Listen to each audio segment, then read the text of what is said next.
In the 1930s, Dr. Wilhelm Reich, a prominent Austrian physician and psychoanalyst, discovered a powerful new physical energy, and for the next 2 decades, devoted his life to the investigation of its laws and properties.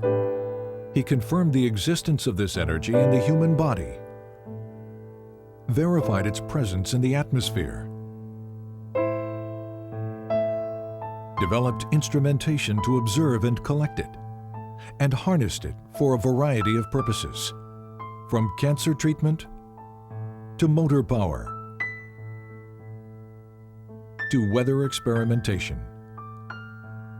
Reich called his discovery orgone energy.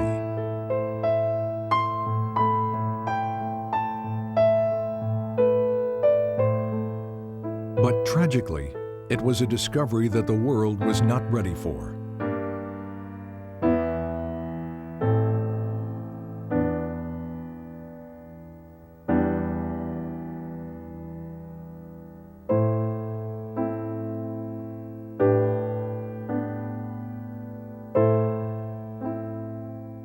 Wilhelm Reich was born in 1897 in Galicia, the easternmost part of the Austro-Hungarian Empire, now the Ukraine. He grew up in Bukovina on a large farm operated by his father. Until he was 13 years old, Reich was educated at home by tutors. His mother, to whom he was devoted, committed suicide in 1910 after his father discovered she had had a brief affair with one of the tutors. His father died 4 years later from tuberculosis.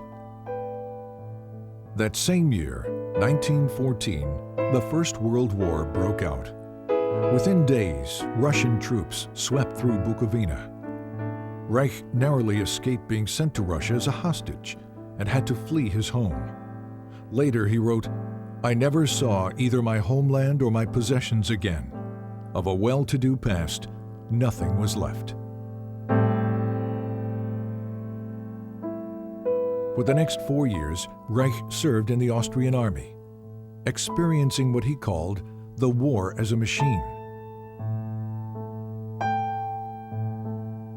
In 1918, the war finally ended. Germany and Austria were defeated. The Austro-Hungarian Empire was broken up, and Bukovina became a part of Romania.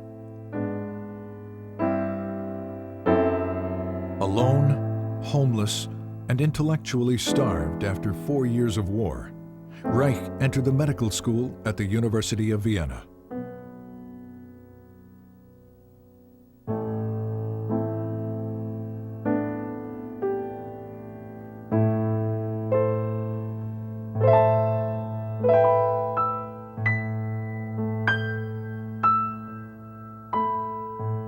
Reich's recognition of the significance of sexuality drew him to the work of Dr. Sigmund Freud, the father of psychoanalysis.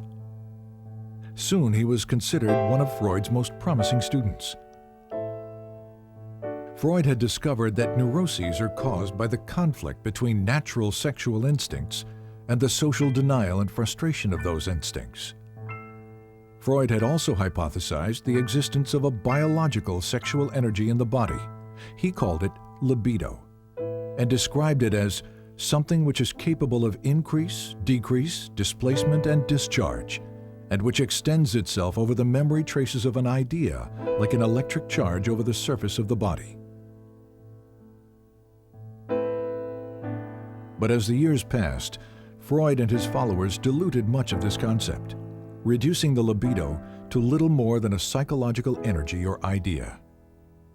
By 1925, Freud had concluded that the libido theory may therefore, for the present, be pursued only by the path of speculation.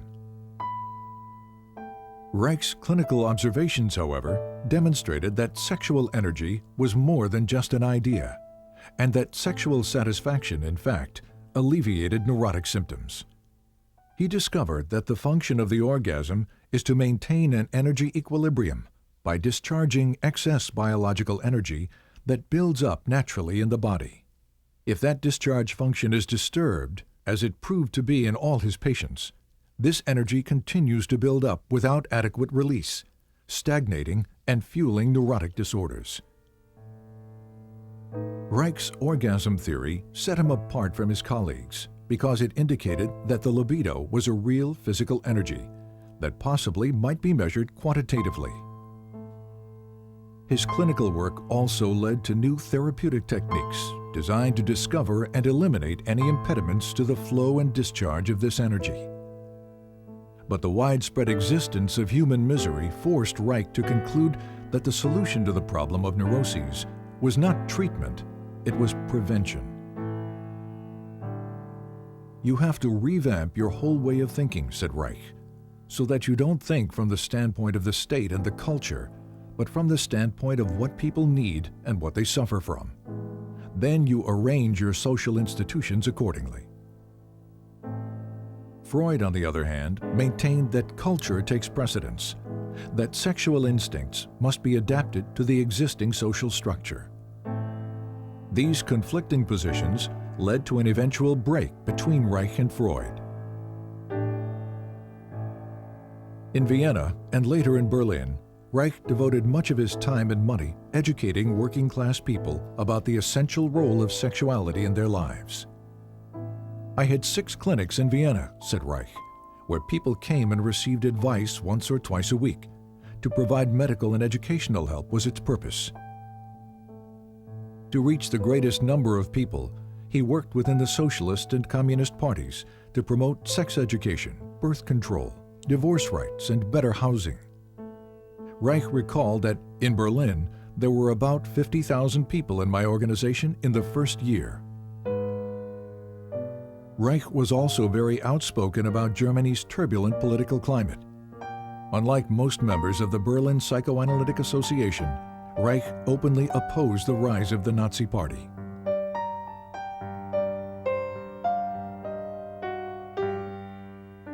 But his activities exacted a high price.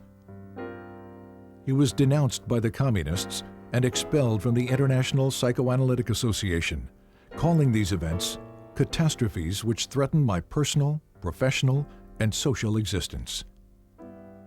When asked what he would do, Reich replied, "Just go on."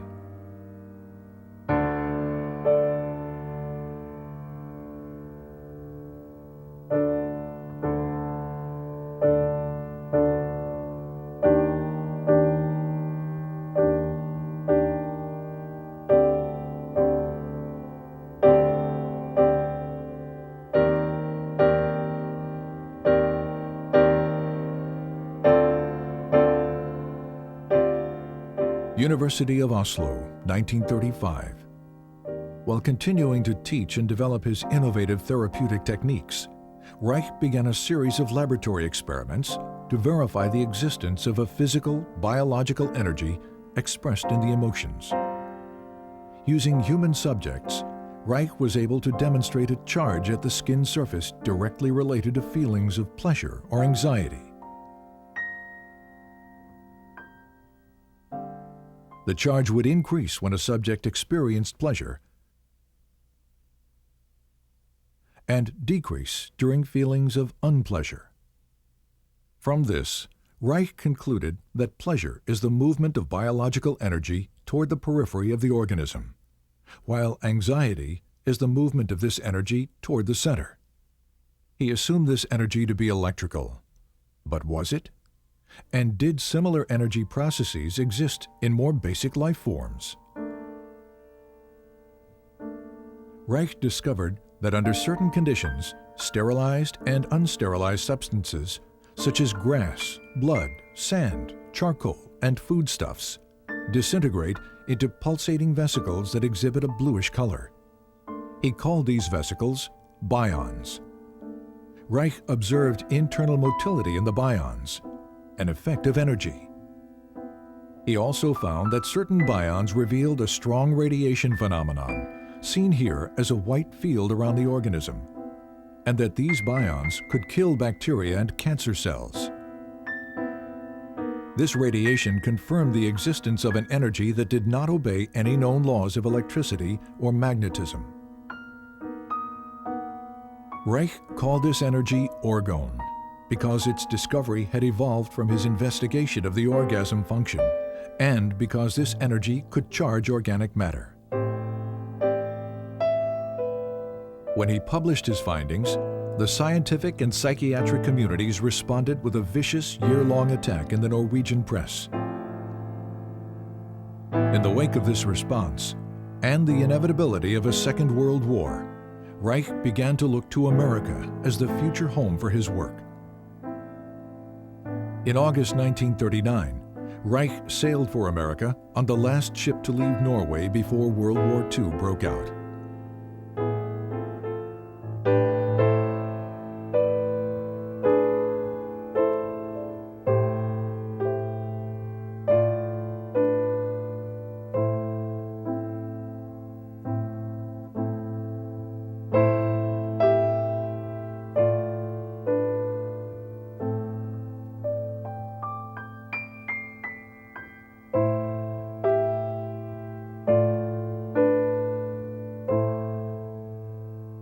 Reich settled in the Forest Hill section of New York City. He taught at the New School for Social Research in Manhattan.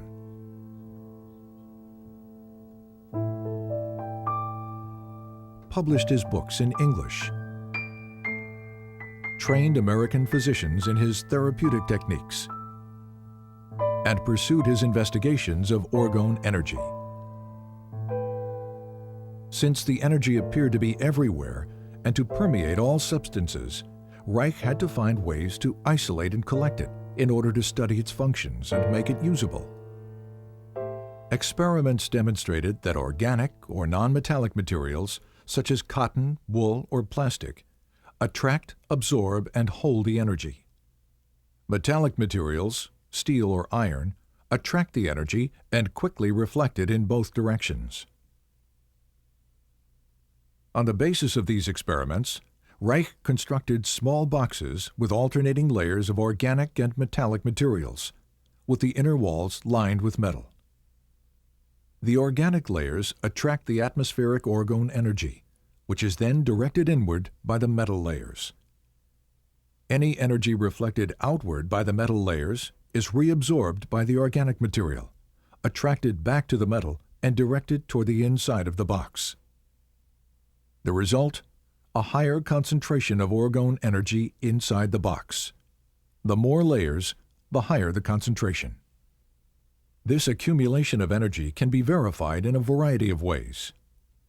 For example, a constant temperature difference exists between the air above the box and in the surrounding air, contradicting the second law of thermodynamics. There also exists a slower electroscopic discharge rate in the higher orgone concentration within the box. These layered boxes, known as orgone energy accumulators, became a valuable tool in Reich's scientific and medical research. Initially, they were used to observe visual manifestations of orgone energy within the enclosure, and to test the effects of orgone radiation on cancer mice. Because his results with cancer mice were so promising, Reich decided to test the effects of orgone radiation on human subjects. He constructed orgone energy accumulators that were large enough for a person to sit in, and in 1942, he began experimental treatments with cancer patients. They were all terminal cases. Reich promised no cure and charged no money. Over a period of time, the patients showed marked improvement, relief of pain, healthier blood condition, weight gain, and the shrinkage and elimination of tumors. Despite these positive results, the patients died, reinforcing Reich's conviction that cancer is a bioenergetic shrinking following emotional resignation, and that the tumors themselves are not the disease, but merely a local manifestation of a deeper systemic disorder. Once again, Reich's focus became prevention. Reich also discovered that water and high humidity absorb and hold orgone energy, making it difficult to carry out experimental work in New York City during the summer. In 1940, on a camping trip to New England, Reich discovered the Rangeley Lakes region in Maine. With its low humidity and clean air, it provided an ideal environment for his work. In 1942, Reich purchased an old farm bordering on a small lake. He called it Organon and envisioned it as a permanent home for the various branches of his work.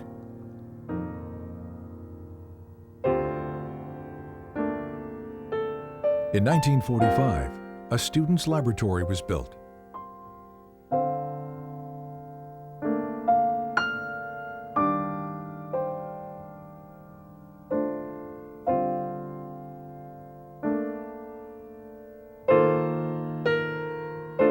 Three years later, construction began on an orgone energy observatory,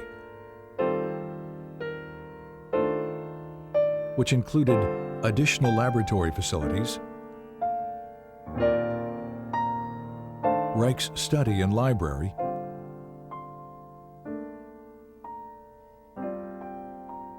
and outdoor observation decks.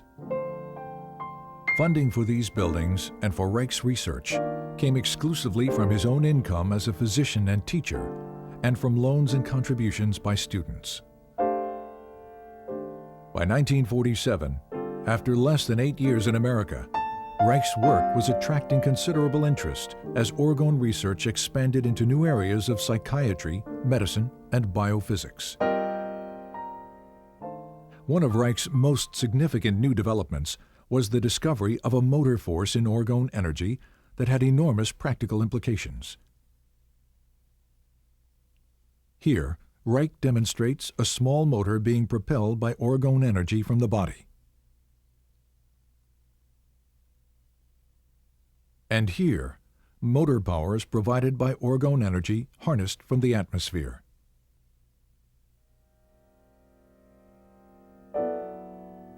With the development of Organon, Reich's dream of a home for his work was slowly becoming a reality.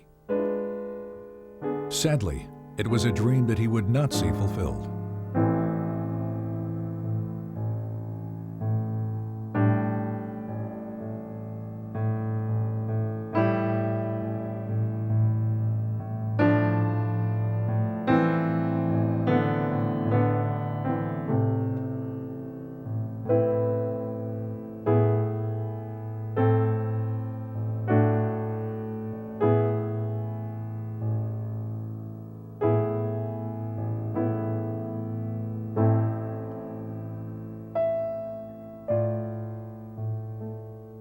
In 1947, this article, written by freelance journalist Mildred Brady, appeared in New Republic magazine. It was filled with distortions and innuendos about Reich's sexual theories and orgone research. Brady's most inflammatory claim was that Reich was building accumulators of orgone energy which are rented out to patients who presumably derive orgastic potency from it. Implying that Reich was a danger to the public, Brady challenged the medical authorities to take action against him. 2 months later, the article was brought to the attention of the Federal Food and Drug Administration. The result was a 10-year campaign by the FDA designed to destroy Reich's work. The FDA focused on the orgone energy accumulator, which Reich and other physicians were using experimentally with patients.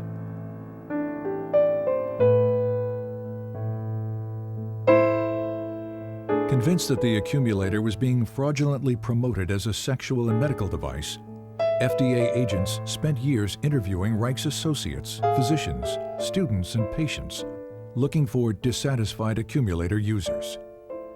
None were ever found. As the FDA attack continued, so did Reich's work. He continued to develop new ways to visualize, measure, and harness orgone energy from the atmosphere. The Cloudbuster, for example, was an experimental instrument that could affect weather patterns by altering concentrations of orgone energy in the atmosphere. A set of hollow metal pipes and cables inserted into water creates a stronger orgone energy system than that in the surrounding atmosphere. Water, which strongly attracts and absorbs orgone, draws the atmospheric energy through the pipes. This movement of orgone from a lower to a higher energy system was used by Reich to create clouds and to dissipate them.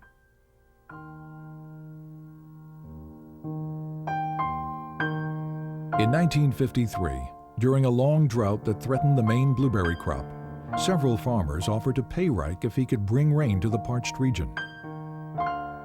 The Weather Bureau had forecast no rain for several days when Reich began his cloud-busting operations. 10 hours later, a light rain began to fall. Over the next few days, close to 2 inches fell. The blueberry crop was saved.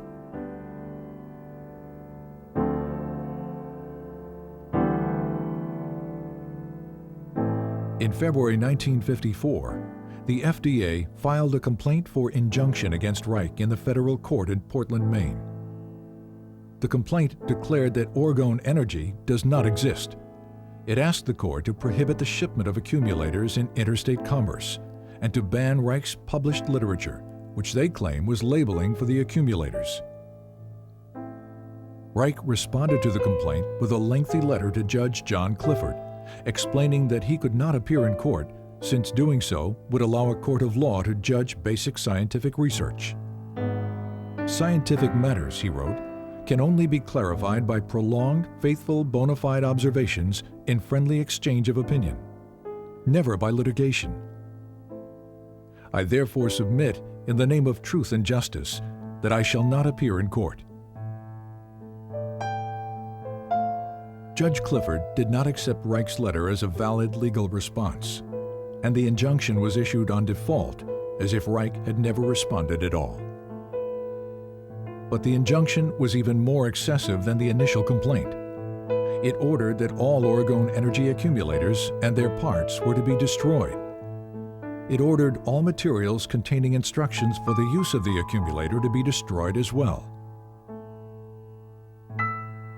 It also banned a list of Reich's books containing statements about orgone energy, until such time as all references to orgone energy were deleted. After the initial shock, Reich continued his work, traveling to Arizona to experiment with the cloudbuster in the dry desert environment.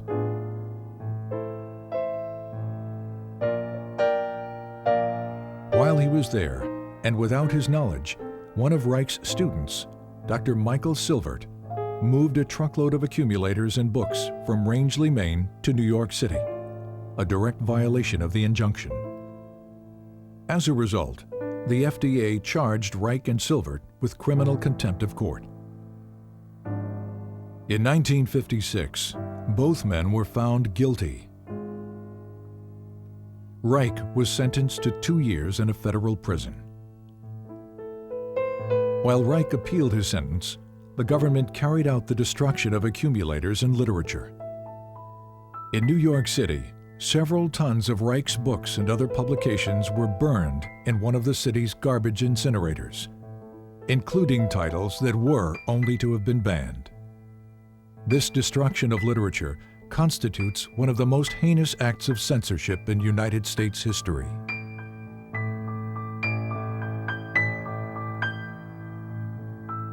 All appeals denied, on March 11, 1957, 2 weeks shy of his 60th birthday, Wilhelm Reich was imprisoned at the federal penitentiary in Lewisburg, Pennsylvania. He died there of heart failure 8 months later, on November 3, 1957, and was buried at Organon.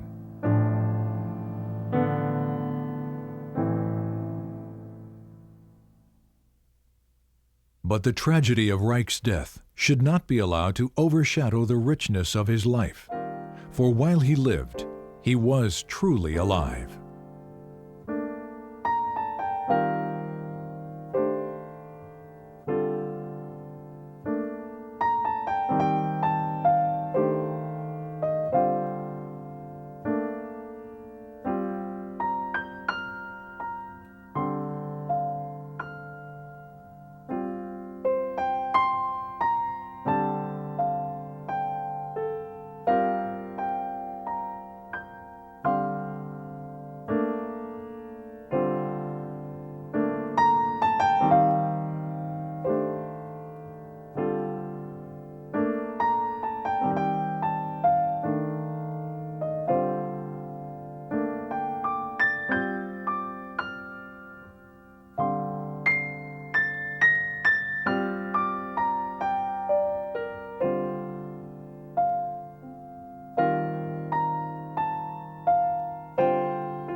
In the course of the history of natural science, it always happened that profound or true thoughts or true facts were always either distorted or flattened out. The danger, especially of distortion, is particularly great in the case of urbanity. We must be scientific, we cannot be political in these matters. And I personally declare that I will be the first to fight with all my strength, with whatever I've got, against such a distortion of our principles.